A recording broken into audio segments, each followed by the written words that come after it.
Señores, bienvenidos a otra entrega de Sondeo. El buen provecho a los amigos que siempre nos acompañan y que durante estos últimos días de la semana, o sea, del lunes y martes, tuvimos una ausencia. Una ausencia por razones técnicas, porque llovió muchísimo y el agua por algún lado se metió e hizo estrago en algunos de los equipos. Sí, dañó equipos. Y eso puso a trabajar al equipo técnico.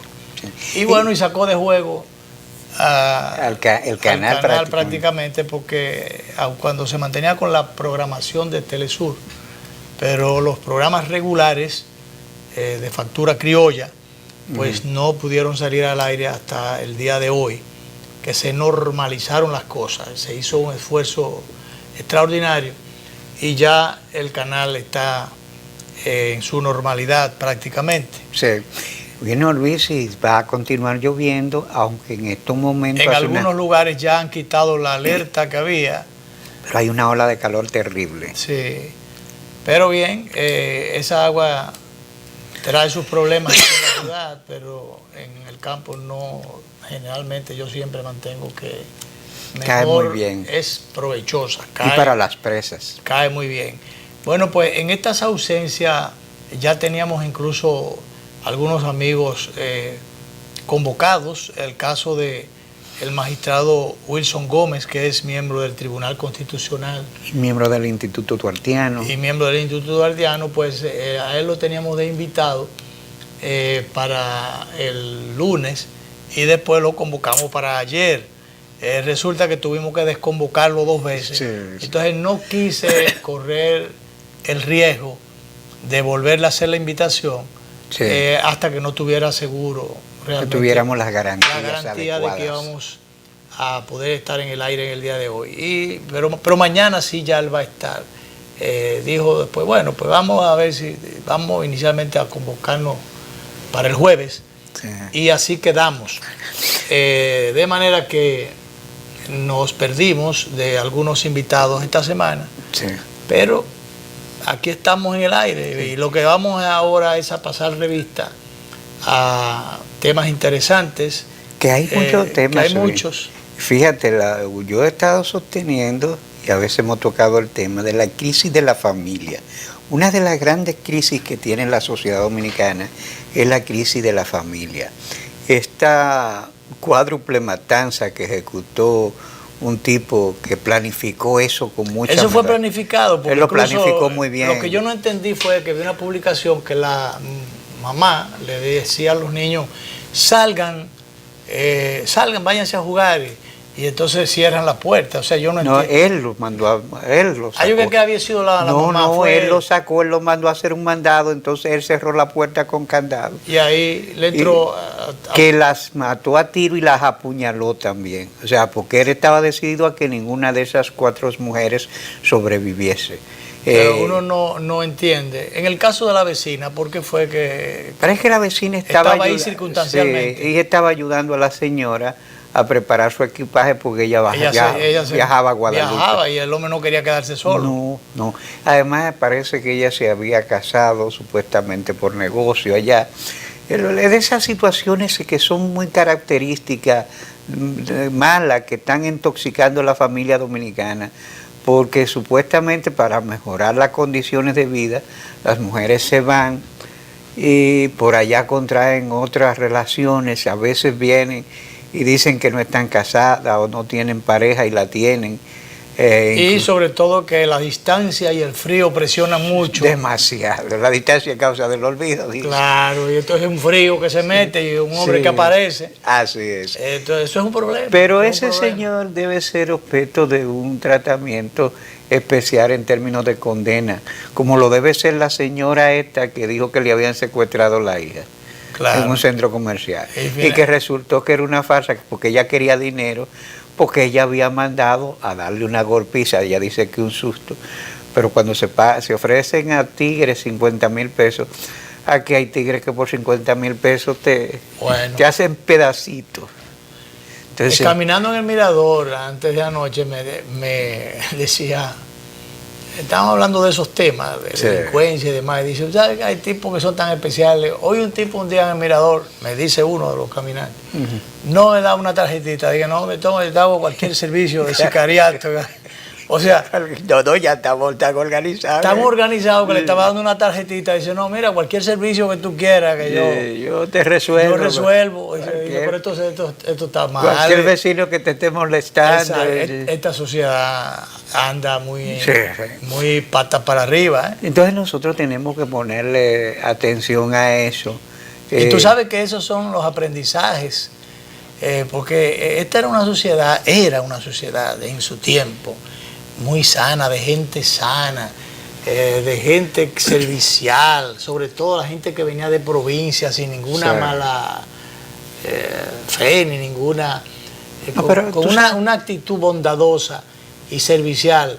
Aquí hasta no hace mucho estaba la costumbre de darle el plato de comida al vecino. Sí, el plato del caminante. Al vecino, sobre todo. Pero ¿cuál era la idea con eso? Si por si acaso ese día la situación estaba tan dura en la casa, ese plato que se le pasaba, bueno, eso resolvía el problema medianamente. Y entonces por si acaso se le daba ese plato. Y eso era un intercambio, uno para allá y uno para acá. Pero si alguien no tenía comida ese día, con ese plato que le pasaba al vecino. No, Luis, el vecino, los vecinos estaban pendientes del otro. Claro. Y cualquier cosa. Y eso comenzó a perderse. Inmediatamente la ciudad nos fuimos poniendo grandes. La ciudad fue extendiéndose. Eso pasó en los partidos también, cuando los partidos se abrieron. Ahí se fue perdiendo todo. Y entonces eso es como... al mismo ritmo que la sociedad se ha ido descomponiendo, se ha ido descomponiendo todo. Sí, recientemente un grupo de los que estudiamos en el Liceo UFE allá en Santiago, nos reunimos, nos pasamos un fin de semana juntos y hablábamos de cómo todo... Y ya son muchos, porque ustedes pueden... Sí, yo no tengo ese privilegio porque yo no sé dónde andan mis compañeros nos digregamos todo, de aquí de la normal. De Juan Pablo, Liceo Juan Pablo Duarte, donde hubo un contacto que yo perdí ahí, porque hubo un año que yo fui a hacerlo al oratorio, al OMA, Don Bosco. Al Don Bosco, pero no el colegio Don Bosco, sino aquí por Villa Agrícola o Villa, ¿cómo que se llama? Acuérdate que yo soy de Santiago. Es verdad, tú no conoces mucho aquí. Sí, no conocía. Bueno, pero el asunto es que el último curso, el cuarto de bachillerato, yo lo hice en el OMA, se llama eso, que tenía carácter religioso. Y entonces, al desconectarme ese último año de los muchachos de la universidad, bueno, pues se graduaron unos aquí, otros allá. Y entonces ahí se perdió el contacto. Por eso a mí me es muy difícil poder reunir a los muchachos que hicieron el bachillerato conmigo. Pero un amigo se ocupó de juntarnos todo y en este encuentro vino gente de Miami, Boston, Nueva York. O sea, hubo un contacto de un año para hacer ese junte de fin de semana. Uno ya hablábamos de los valores, de cómo, por ejemplo, en la sociedad santiaguera que nosotros nos criamos, la sociedad scout tenía una gran presencia. Yo era scout y habíamos muchos que éramos scout. Hicimos cursos de dirigir el tránsito y todo. Y por ejemplo, fue un joven del Cuerpo de Paz que organizó el club de Kung Fu al que yo he pertenecido durante mucho tiempo. Entonces, todas esas organizaciones juveniles, la JET, que yo no veo la JET, esa es la Juventud Estudiantil Católica, y la JOP, tenían un gran papel manteniendo solidaridad, transmitiendo valores. Esas organizaciones han cesado y su lugar está siendo... Como los mismos clubes, los clubes culturales. Los clubes. Porque sí es cierto que esos clubes servían para un refugio, y utilizo muy a propósito el término, de mucha gente que estaba en política, servía de protección. En Santiago nosotros teníamos el club en el barrio también. Ok, porque esa era una forma de camuflajear. No tenía biblioteca el club. Pero de verdad cosas. Se estudiaba. Se hacían muchísimas cosas. Habían intercambios culturales, había muchas cosas. Y entonces, bueno, a través de ahí se manejaba también el ambiente de concientización ideológico-política. En algunos casos, porque en algunos casos era para estudiar, pero también para para incursionar en política y estar un poquito exento al alcance un poquito lejos del alcance de la policía, aunque eso no tampoco garantizaba, porque recordemos los muchachos del club Héctor J. Díaz, que fueron alcanzados en su momento, pero yo recuerdo, por ejemplo, el club nuestro, La Esperanza del Barrio se llamaba, que era un club que mantuvo una biblioteca abierta, tenía grupos culturales, hacía muchísima actividad.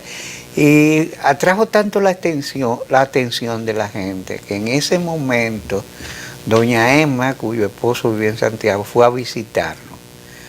Nos visitó mucho, estaba interesada en el club. Y conseguimos hasta una pequeña subvención que nos ayudó a que el club se mantuviera mucho, pero alejado de la política de derecha, porque nosotros éramos de izquierda, pero la tratamos con mucha cortesía, a nadie se le ocurrió darle un insulto a aquella señora, sino todo lo contrario, se le recibió con mucho agrado, y a cualquiera gente que iba. El club tenía una gran apertura y nucleaba muchos jóvenes. Esas cosas se han perdido. Se han perdido porque realmente se aprovechaba mucho el tiempo en lo que tiene que ver con la cultura, la lectura, la organización de actividades sociales. Entonces todas esas cosas se han perdido y ha habido una especie de desmovilización. Todos esos grupos sociales y culturales y demás que realmente llenaban un cometido extraordinario. Los jóvenes estaban en otros tiempos o por estudiar o por estar en política. Ahora no están ni por una cosa ni por la otra. No, ahora están en el ring y bailando dembow. Y ese baile. Ni siquiera están formándose en los partidos, porque si tuviéramos una juventud política sana, entregada y realmente tratando de hurgar en las mejores fuentes para ser mejores ciudadanos y conseguir una mejor partidocracia, si se quiere. Pero no están ni siquiera en eso. El asunto es llegar por la vía fácil, por la vía rápida. Y no importa la circunstancia, no importa lo que tengan que pisotear, a quién tengan que llevarse por delante. Y lo peor es que quieren todo eso, pero no se preparan tampoco. No se preparan. Hay que prepararse. Que dicho sea de paso, Luis, saltando a otro tema, la red vial, la obra pública debió preparar a la población con el incremento del peaje. Yo pienso que sí. Ahí faltó relaciones públicas. Sí, faltaron muchas cosas. Parece que se pensó que como todos los impuestos o todos en este caso una especie de, no es municipal, no es tasa, son impuestos. Sí, es un impuesto, es un peaje. Es un peaje, son odiosos.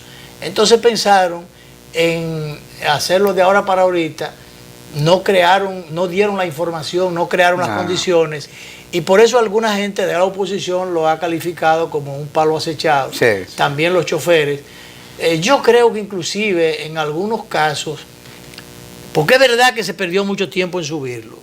A mí mismo a veces me molestaba dar los 30 pesos eso, no porque tenga mucho cuarto, pero ya eso, por si uno va a pasar por ahí, va a darle tanta rueda a la carretera, caramba, uno puede pagar 50 pesos. Pero ellos están dando un gran servicio. Y están dando por demás un gran servicio en términos de mantenimiento, en términos de seguridad vial. Y de asistencia. De asistencia vial, seguridad ciudadana, porque con la sola presencia de esas unidades de obras públicas, militares, motorizados, eso es una especie de disuasivo, evita que la delincuencia ande por ahí, y entonces o la desvía o la manda para otro sitio, y como ellos están regados por el país entero, se ofrece una seguridad en sentido genérico.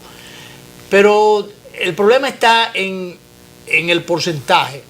Subir esto de un 30 a 60 es subirle un 100%. 100%. Eso es desproporcional. Yo recuerdo cuando don Antonio Guzmán, que el peaje, no recuerdo si era 3 centavos que estaba y lo pusieron a 5 pesos. A 3 pesos y lo subieron a 5, algo así. Y pues se armó toda una algarata que hubo que echarlo para atrás. El asunto fue una protesta tremenda. porque en ese tiempo ya nada, todo es todo, como diría. Sí. Pero en otros tiempos, subirle al arroz 3 centavos es una cosa, porque eso era un producto político, ya eso se cualquierizó y ya tiene cualquier precio. Entonces, en el caso del peaje, que tenía que ver directamente con los beneficios de los choferes, eso era también un tema bastante engorroso manejarlo. Y yo recuerdo que cuando se le subió el pasaje por primera vez, fue un griterío que tuvieron que echar para atrás. En algún momento después eso se subió, y se subió como a 15, qué sé yo, después se subió a 30, a 10 fue, y después a 30. El asunto es que los subiones que se le van dando, parece que se pierden mucho tiempo entre una fecha y otra, y entonces después se quiere hacer junto, y entonces lo junto realmente hace un bulto muy grande y se nota demasiado. Yo creo que eso se pudo ahora perfectamente, de 30 se le pudieron haber subido 10 pesos, o como mucho se le pudo haber, el de 30 se pudo haber llevado a 50, 20, mira, si le suben los 50, si lo suben a 50, probablemente el número redondo a la gente no lo hubiera, porque también hay que manejar, por eso es que la gente de los comercios, a veces que yo, ¿cuánto con 99? Sí, que, no, 99,99, o sea, 9,99 no son 10. Y entonces tú ves que muchos números creen que le están haciendo una gran rebaja. Pero creen que le están haciendo una gran rebaja y nada más le están quitando uno. Sí. Entonces, ese tipo de cosas se puede manejarse el elemento psicológico para que el golpe pueda ser el chichón, pero que duela menos, por lo menos, que amortigüe. Entonces, yo creo que si lo hubieran subido a 40 o a 50, todavía a 50, hubiera sido menos que a 60, porque el asunto era no duplicar como ocurrió. Aunque tengo entendido que en algunos casos, algunas guaguas de pasajeros, de 30 y pico pasajeros, el cálculo que se hizo, algunas le bajaron hasta 100 pesos. Sí. O sea, se trató de buscar un equilibrio. El problema es que hay algunos pasajes en algunas carreteras por ahí, por ejemplo las carreteras del este, que hay que pagar como 3 peajes. Uno es de 100 pesos, 2 de 100 pesos, uno de 1.25 y otro que es yo 4, no me acuerdo bien. Bueno, se van 500 pesos. Entonces, pero hay otros que pagan, y sobre todo la carretera de Samaná, que es verdad que uno se ahorra en tiempo y en espacio, una serie de cosas. Sí, es muy buena. Pero es un tremendo tacazo que le dan a uno cuando tú sumas todo eso. Entonces hay algunos peajes, por ejemplo, que de 300 se fueron a 600. Señores, el tacazo es duro y entonces sobre todo el que va un día no es problema. El asunto está en los viajes cortos, por ejemplo, a Jaina y San Cristóbal. El que va a Jaina y San Cristóbal, la gente de esa que echa 4 o 5 viajes al día. Y entonces sí, está pidiendo ahí el diputado de San Cristóbal, un joven del PLD, está pidiendo, que dice que va a someter una resolución. Sí. Vamos a ver cómo la cogen. Pero bueno, él dice que eso es sumamente gravoso para Jaina y San Cristóbal, porque los vehículos por la pequeña distancia, porque es verdad, tú pagar 60 pesos de aquí a la frontera en el sur, que tú no encuentras otro peaje de aquí a allá, y pagar 60 pesos de aquí a Jaina, yo creo que realmente no hay proporción, no hay equidad. Tú sabes que en realidad, por eso yo creo, yo pienso que la misma gente de obra pública que diseñó esto no se la pensó bien y no se explicó ellos mismos y lógicamente no lo explicaron al público porque faltó eso. Yo creo que si se hubiese organizado mejor y se explica al público, dado la calidad del servicio que están ofreciendo, toda una serie de ventajas, por ejemplo, ese esquema de asistencia vial que mucha gente lo ha elogiado porque van y te arreglan la goma, claro, y son gente que no pica. No, y hasta te busca la gasolina. Sí. Yo quiero que tú sepas que si tú andas sin un chele, sí, yo tengo casos, el asunto es que te llevan a la bomba, te buscan el galón, te dan los cuartos para que todo eso está Sí, estipulado. sí. Realmente hay gente a la que le compran la gasolina, le compran un galón de gasolina por lo menos, sino para que llegue. para que llegue. Entonces, o sea, todo eso es un servicio extraordinario. Dado esa situación, si ellos hubiesen explicado mejor,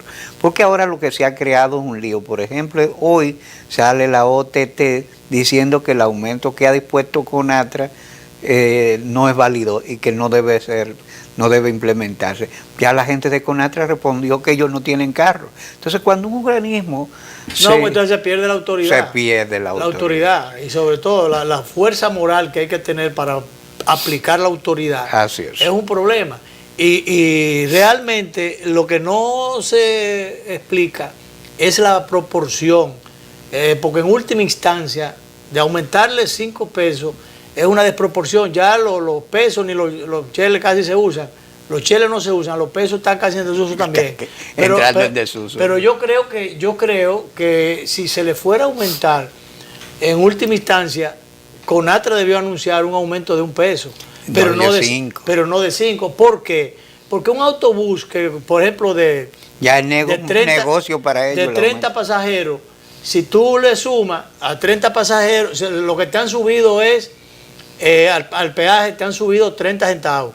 Sí. Entonces, si tú por 30 centavos, no, perdón, si yo estoy en centavos, a 30 estoy en centavos hoy hace rato. A 30 pasajeros tú a 30 pasajeros le cobras 5 le cobra 30 pesos más. 5.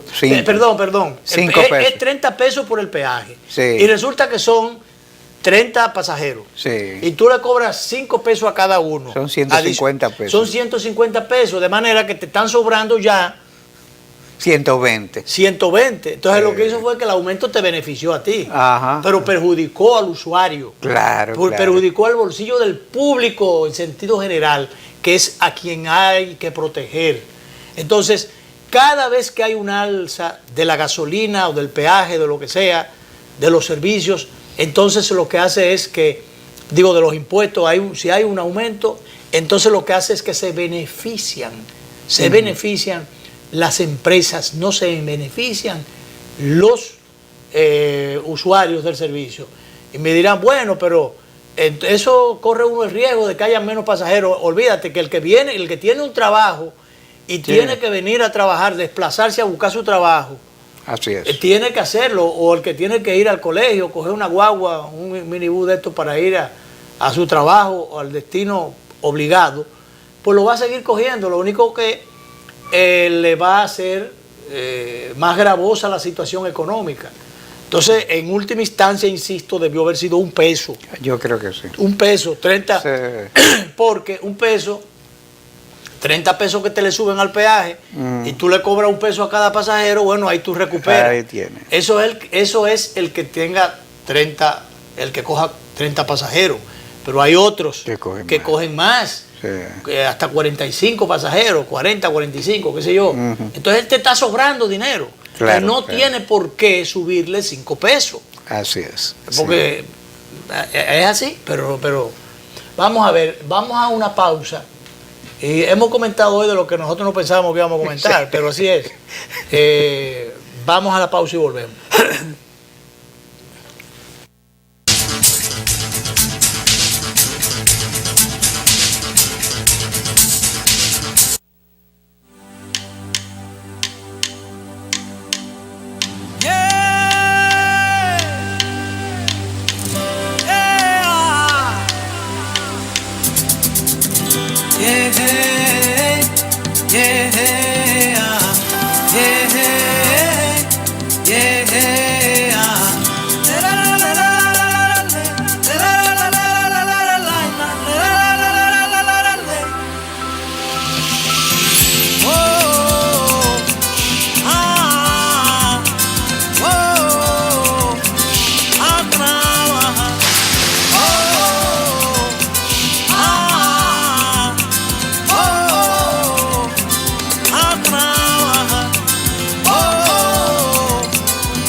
Despierto con su aroma, con su compañía y su alegría.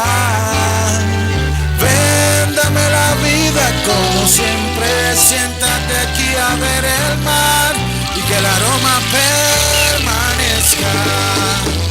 Porque el sabor empieza en el aroma. Porque me tienes y te tengo. Porque las tradiciones no se pierden. Y esta es orgullo de todos. Ven con tu café de siempre, con esa aroma que enamora, con esa herencia de familia, que tu café Santo Domingo. Café Santo Domingo, sabor que empieza en el aroma. Tu café de siempre. La CDEE, enfocados en su plan integral, trabaja en más de 100 proyectos de reducción de pérdidas y rehabilitación de redes en todo el país para mejorar el voltaje y mantener la continuidad del servicio. Se construyen 8 nuevas subestaciones, 16 en proceso de repotenciación, 24 en total. Avanzamos con 1.825 kilómetros de redes rehabilitadas, 268 kilómetros de nuevos circuitos, más de 20.000 clientes prepagos, 243.000 clientes normalizados, 212.000 nuevos clientes telemedidos, alcanzando ya más de 340.000 en las 3 sedes. Corporación Dominicana de Empresas Eléctricas Estatales, CDEE, hacia la solución definitiva.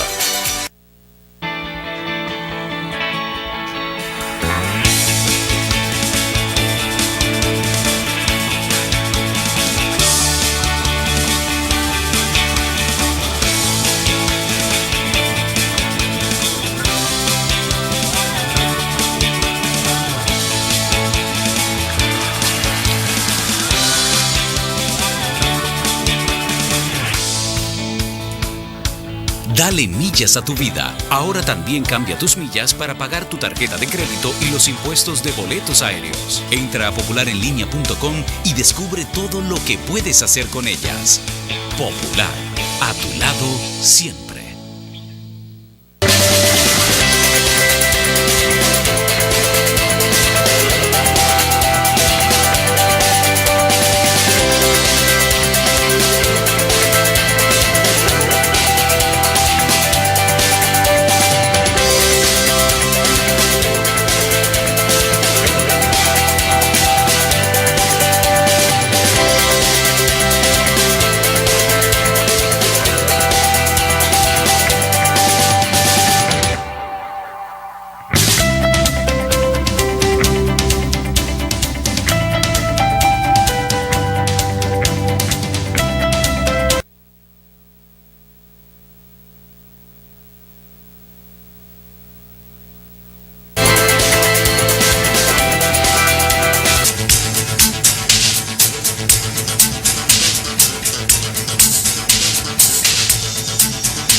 Sabe que también el asunto del peaje, por lo menos dentro de los choferes públicos y privados, cayó un poquito más engorroso porque vino a propósito de una subida por segunda semana consecutiva de la gasolina, o de los distintos combustibles.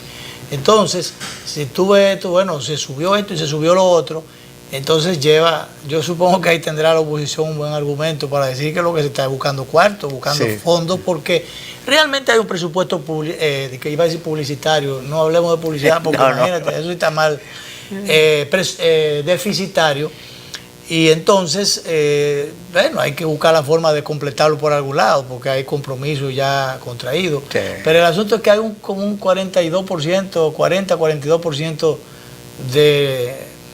del presupuesto que está comprometido ya con pago de la deuda externa, pago de la deuda externa y otros asuntos que son vitales. Entonces, es un problema. Y entonces hay quejas de que o no se quiere que el gobierno busque este dinero con los préstamos, porque entonces... No, eso es una espiral. Porque es una espiral, es un círculo vicioso, y entonces, bueno, pero de algún lado hay que buscarlo. Bueno, acuérdate del discurso de Magén, que hoy hay un artículo de nuestro amigo César Marrancini elogiando el discurso. Celso Marrancini.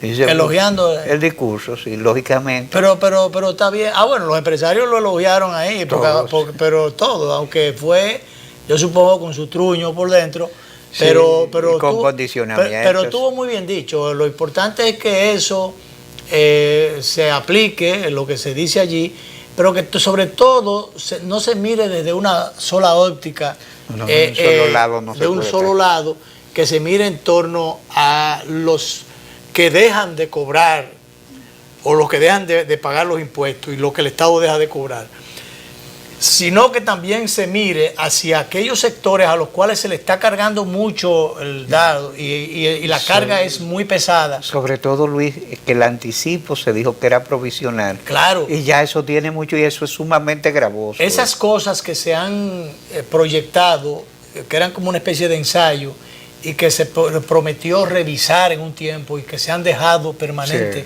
esas cosas hay que buscarle fórmulas porque, como ese anticipo que tú dices, que es muy odioso. Tú pagar por algo que tú no sabes si vas a recibir o a vender o a cobrar. Sí. Entonces eso es una barbaridad, porque una empresa pequeña, mediana, puede tener beneficios, pequeños beneficios en un periodo determinado, pero si sobre esa base tú le cobras anticipadamente y las cosas no salen así, bueno, ya se pagó. Y eso después no lo devuelven. No, eso descapitaliza. Entonces descapitaliza a cualquier empresa y hace cerrar o quebrar a cualquier empresa, como yo sé de muchas que lo han dicho, bueno, pues si yo lo que estoy trabajando es para pagar impuestos, bueno, pues yo cierro esto. Sobre todo porque te piden una serie de cosas y uno lo dice con conocimiento de causa. Te piden 50,000 cosas, que la TCS, que el impuesto sobre la renta, que el ITEVI, que el anticipo, que el que sé yo qué cosa. Cuando tú vienes, tú te cansas de pagar, te pasas el mes entero pagando cosas. Y entonces hay ocasiones en que tú no tienes para pagar, pero si no pagas no te dan el recibo. Y sin el recibo tú no puedes recibir un cheque después. No puedes cobrar. No puedes cobrar. Entonces, o sea, es un asunto que están tracando el juego. Que yo no voy a decir que es que sea necesariamente un sistema cruzado para hacer efectivo el cobro, sino que le están trancando el juego. Sí. Porque yo me he visto, y conozco a mucha gente con pequeñas empresas, me he visto con la situación de que, bueno, tal fecha tengo que pagar esto, tal fecha la otra, tal otra, pero ¿de dónde voy a pagar si no he recibido?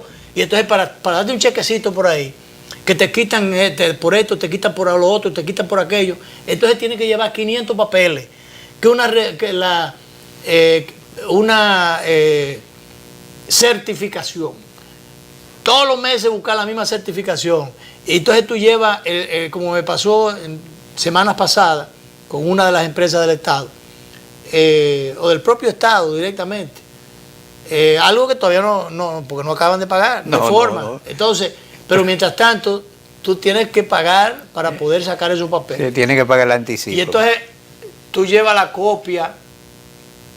Cuando me tocó la primera vez, llevo la copia de que se había pagado de impuestos, ¿cómo se llama esto? Impuestos internos, anticipo, que yo cuándo.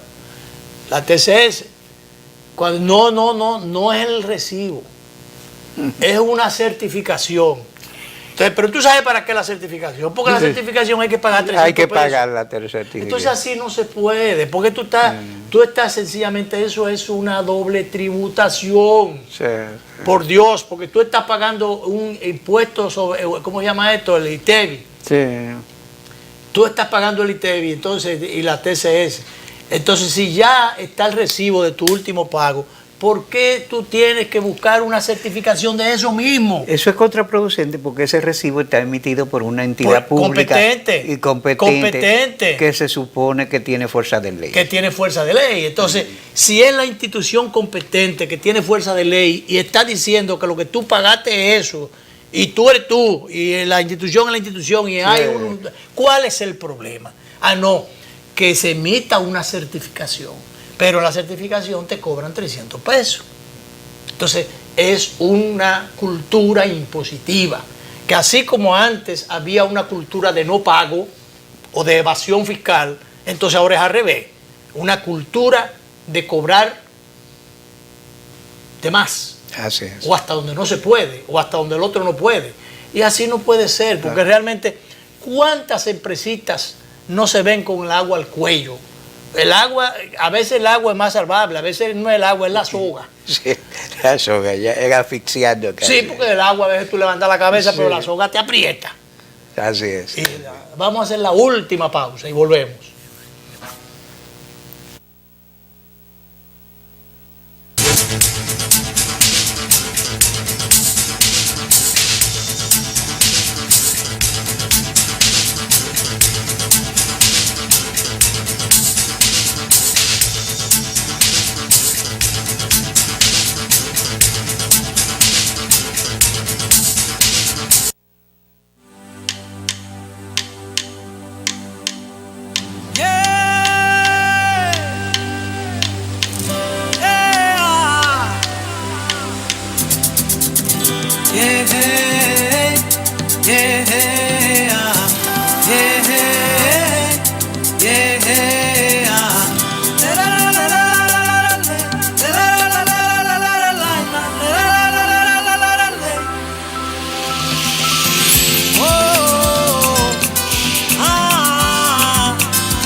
La CDEE, enfocados en su plan integral, trabaja en más de 100 proyectos de reducción de pérdidas y rehabilitación de redes en todo el país para mejorar el voltaje y mantener la continuidad del servicio.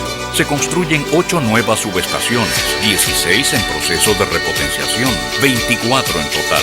Avanzamos con 1.825 kilómetros de redes rehabilitadas, 268 kilómetros de nuevos circuitos, más de 20.000 clientes prepagos, 243.000 clientes normalizados, 212.000 nuevos clientes telemedidos, alcanzando ya más de 340.000 en las 3 sedes. Corporación Dominicana de Empresas Eléctricas Estatales, CDEE, hacia la solución definitiva.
Hay cosas interesantes en la política. Tú sabes que vamos, no sé, invitar uno de nuestros grandes invitados, Fidel Santana. Fidel Santana acaba de conformar un bloque de Congreso. Con el PQD. Con el PQDC.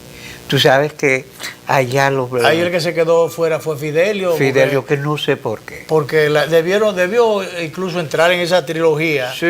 Porque si hay 3 pequeños juntos. Y porque no hay un bloque, tú sabes mucho de ese congreso, del Congreso. Sí. Hay que buscarle un espacio, hay que acomodarle. Hay que crear un área física para eso. Entonces ahí es donde ellos establecen una tribuna, dan su rueda de prensa, sí. Reciben a los compañeros y bueno, pero Fidelio se quedó solo, entonces no quiso, él debió formar una trilogía, aunque quizá era un poquito, no sé, quizá él quiere guardar distancia, pero eso no conviene, porque es que hay determinadas coincidencias que hay que mantener en política, como en muchas otras cosas. No, y hay vamos a mantener lejos los puntos que nos separan, pero vamos a acercar los que nos unen. Así debe ser. Entonces, uno espera eso. Yo no entiendo. Parece que ese pragmatismo lo está aplicando Fidel Santana.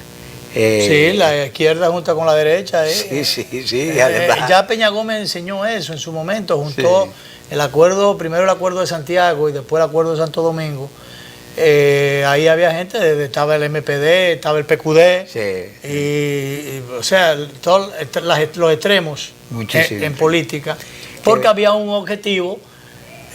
Para los fines, en ese momento se puede decir que el enemigo común era el doctor Balaguer, aunque Wessing, después de eso, que a quien le negaron la entrada al país siendo candidato a la vice por el acuerdo de Santiago, sin embargo después le dio los 20.000 votos que pusieron la diferencia, Wessing. Sí, pero que después con Balaguer después terminó aliado del doctor Balaguer. Claro. Ya tenía 22 años, creo, tenía 22 años siendo político, vistiendo el uniforme de político, entonces hubo que mandarle a hacer huyendo un uniforme militar cuando fue designado secretario de las Fuerzas Armadas. Sí. Porque Balaguer creo que ya le había perdido hasta la costumbre. Porque Balaguer tenía sus cosas, es indiscutible, un maestro de la política. Sacaba no un conejo, un elefante de un sombrero. Porque primero lo hizo, primero lo hizo con el general Antonio Inver Barrera, que teniendo un impedimento, era el único militar,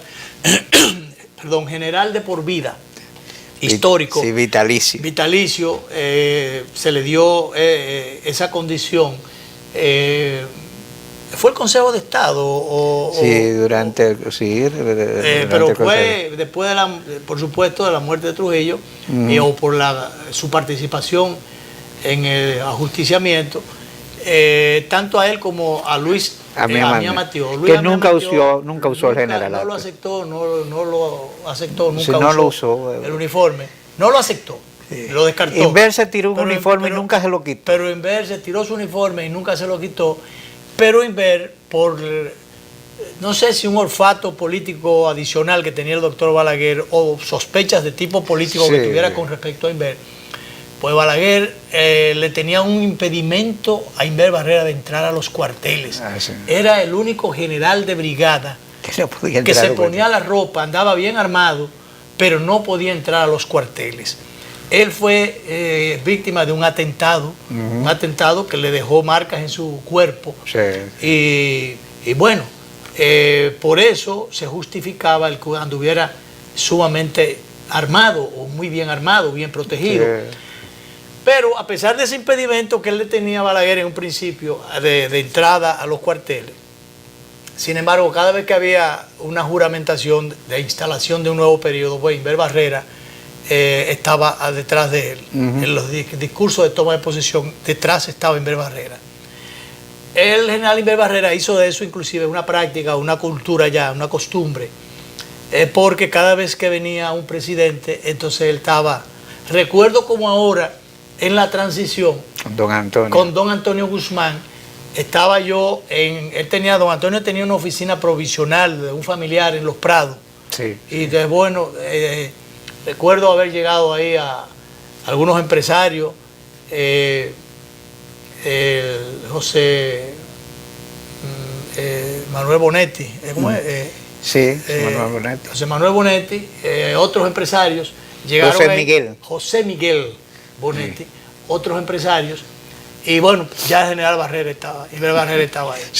Y entonces, de ahí, después don Antonio se mudó allí a la Bolívar, donde está el edificio La Cumbre. ¿La Cumbre qué se llama? Sí, ese edificio, ahí estaba la casa. Ahí estaba una casa, no el edificio. Entonces, después que don Antonio se mudó y murió, todo eso, entonces construyeron este edificio allí. Allí estaba Inver Barrera. Cuando vino Jorge Blanco al poder, también detrás. Yo creo que eso fue con Leonel. Que vino Balaguer de nuevo, después de Salvador. Entonces vino después Leonel. Y yo no lo volví a ver ahí. Pero de todas maneras, lo que quiero resaltar es, mira cómo Balaguer manejaba las contradicciones. Así como manejó desde un polo militar a el general de policía Nivar Seija y del otro lado al general Pérez y Pérez, para mantener el equilibrio militar.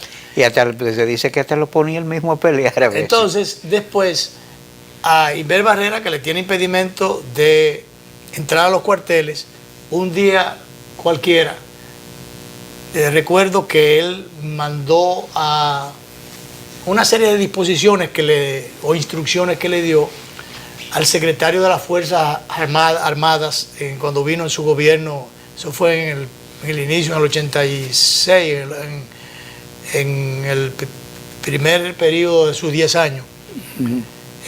Al general Barhan Murphy, lo designa secretario de las Fuerzas Armadas, provenía de la Marina, y le da una serie de instrucciones para pasar al retiro y hacer una serie de cosas en las Fuerzas Armadas, pero él se negó a eso. Pues, dijo, bueno, mire, y no quiso, entendió que eso no era correcto, una serie de cosas que le estaban dando. Y entonces, está bien, y lo rían y lo desguabinaron de una vez y pusieron entonces a Inver Barrera. Inver Barrera. Pero Balaguer era un hombre tan pragmático que Inver Barrera, después de ya tener un tiempo en el ejercicio de la Secretaría de Fuerzas Armadas, un día le lleva una lista de altos militares para pensionar y otra lista de altos militares para ascenso. Entonces Balaguer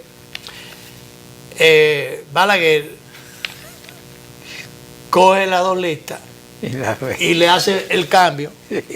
Los que estaban para pensión los asciende y los que estaban para ascenso los pensiona. O sea, le rompió totalmente el esquema que tenía en verdad. Habían algunos amigos míos ahí. Sí. Entre los amigos que iban a quitar, ahí estaba el general Aquino Guzmán Pérez, mi querido vecino, que ya falleció. Y cuando tú dices, cuando es el ministro de la Fuerza Armada que promueve tu ascenso, tú hasta te compras las cosas. Claro, pero no, Balaguer cambió la lista. Hizo todo lo contrario. Entonces después tocó el caso con el general Elías Wessing. Le prohíbe que venga al país, que estaba en el exilio, que venga al país a pesar de ser el candidato del acuerdo de Santiago, que finalmente eso fue en el 77, tuvo que retirarse de la... Bueno, yo recuerdo se retiró del proceso electoral por falta de garantías. Yo recuerdo que yo estaba en la facción en la que yo militaba, nos integramos al Acuerdo de Santiago y participamos en muchas manifestaciones que fueron derrotas a tiros limpios. Claro, no había condiciones y se retiró. Claro que el acuerdo fue un error porque debió participar de todas maneras, porque por lo menos diputado y algo de senador iba a sacar. Así era. Y entonces es una forma de tener instancias en el Congreso, de tener cuotas de poder y de, si se quiere, quitarle un poco el control que tenía el doctor Balaguer de todo el poder político, militar y todo en ese momento. Pero se retiró por falta de condiciones, no hubo elecciones. Hoy entonces, después de 22 años siendo político, entonces le pone el uniforme a Elías Wessing, secretario de Fuerzas Armadas. Sí, o sea, una cosa... Ni Wessing ni Antonio Inver dejaron memorias, uno no se entera de qué pasó cuando le dieron esa noticia, cómo la recibieron, cuáles fueron los... Pero Balaguer se la jugaba, realmente, porque mira, algunos temas que no se han tratado mucho, no se manosean, como por ejemplo, una de las cosas que dio lugar al golpe de Estado del 63 a Juan Bosch, aquella vez, fue el hecho de que él dejó intacto el aparato militar. Él tenía pensado llevar al general Reyes a la Secretaría de la Fuerza Armada. A la Secretaría de Fuerzas Armadas, sin embargo, que por eso se dice que fue un atentado que resolvió en Palmasola. Porque era el señalado secretario de la Fuerza Armada que Juan Bosch tenía. Bueno, le matan el hombre por allá y que yo no dudo que fuera realmente un atentado. En ese tiempo se movían muchas cosas y entonces se queda el secretario de Fuerzas Armadas, que fue Villar Román, que en definitiva lo que sirvió fue de instrumento para facilitar el golpe de Estado al profesor Bosch. Pero nada, si él hace los movimientos que tenía que hacer, Porque Jacobo Magluta creo que con 25 años le dijo, jovencito. Sí. Jacobo nos contó esa historia. Sí, nos contó la historia. Le contó al profesor Juan Bosch, le dijo al profesor Juan Bosch los riesgos. Creo que era ministro de Industria y Comercio. Le dijo al profesor Juan Bosch los movimientos que se estaban dando y el profesor no hizo caso y dejó que las cosas fueran tomando cuerpo.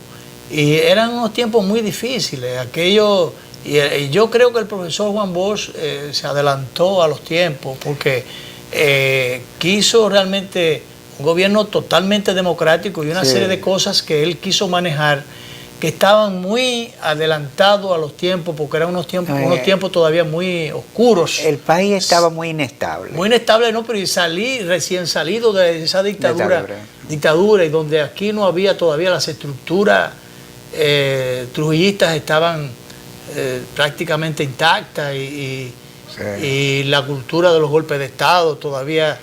Y bueno, todas esas cosas obraron contra el profesor Juan Bosch y un gobierno de tipo absolutamente democrático que quiso hacer y progresista, y que al frustrar esto lo que hizo fue torcerse el curso de la historia.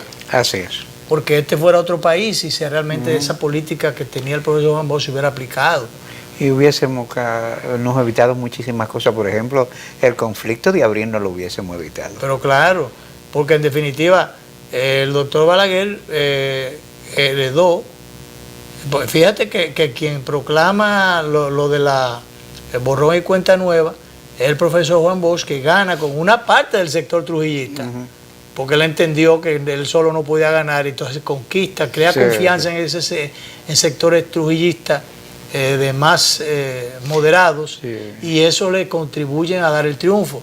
Pero sin embargo había una serie de sectores que había que desmovilizar. Y el profesor no tuvo tiempo, esas estructuras estaban ahí. No pudo. Fue imposible. Tenía que hacerlo como hizo don Antonio Guzmán.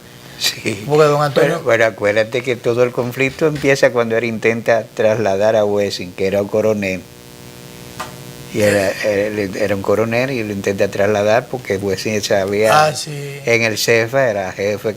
Claro, pero había que romper esas cosas. Que era una estructura importante. Pero don Antonio cuando vino, sin embargo, a pesar de ser un gobierno balaguerista, con una modificación de las Fuerzas Armadas, porque la idea era para que don Antonio no pudiera sacar a nadie ni meter a nadie. Ajá. Sin embargo, con todo y eso, don Antonio, con ciertas cosas que pesaba mucho, cogió y mandó a buscar, y con el apoyo de un grupo de militares jóvenes, mandó a buscar a Jaque Olivero por la frontera, que le decía, no, de aquí para allá manda a don Antonio, de aquí para allá manda a Jaque Olivero. General García Tejada en Constanza, de los cazadores de Constanza, que aquí mando yo. Y toda esa gente lo cogió, lo trajeron amarrado. Como andullos. Como un andullo, lo trajeron amarrado. Y entonces le entregaron una bandeja al general Pérez, y Pérez lo designaron en Londres, en España, en España, y no aceptó. Entonces resulta que don Antonio fue como a las 11 de la noche a designar jefe del ejército a Ramiro Matos González. Jefe del ejército fue primero y después secretario de Fuerzas. Fue secretario después con Salvador también. No. Bueno, fue jefe del ejército, porque secretario fue con Salvador. Sí. Pero con don Antonio fue Ramiro. Entonces, bueno, fue a poner a Ramiro Mato en lugar de Pérez y Pérez. Y entonces, acuérdate que se le apodó Mano de Piedra Durán Guzmán. Mano de Piedra Guzmán. Sí, por Mano de Piedra Durán. Sí. Bien. Pero bien. Bueno, yo creo que nos podemos ir. Mañana vamos a venir con el magistrado Wilson Gómez, que es uno de los miembros del Tribunal Constitucional. De muchas cosas sobre los temas institucionales vamos a hablar, sobre todo de la necesidad de un local que tiene el Tribunal Constitucional. Así es que hasta mañana. Tú no tienes el teléfono del doctor,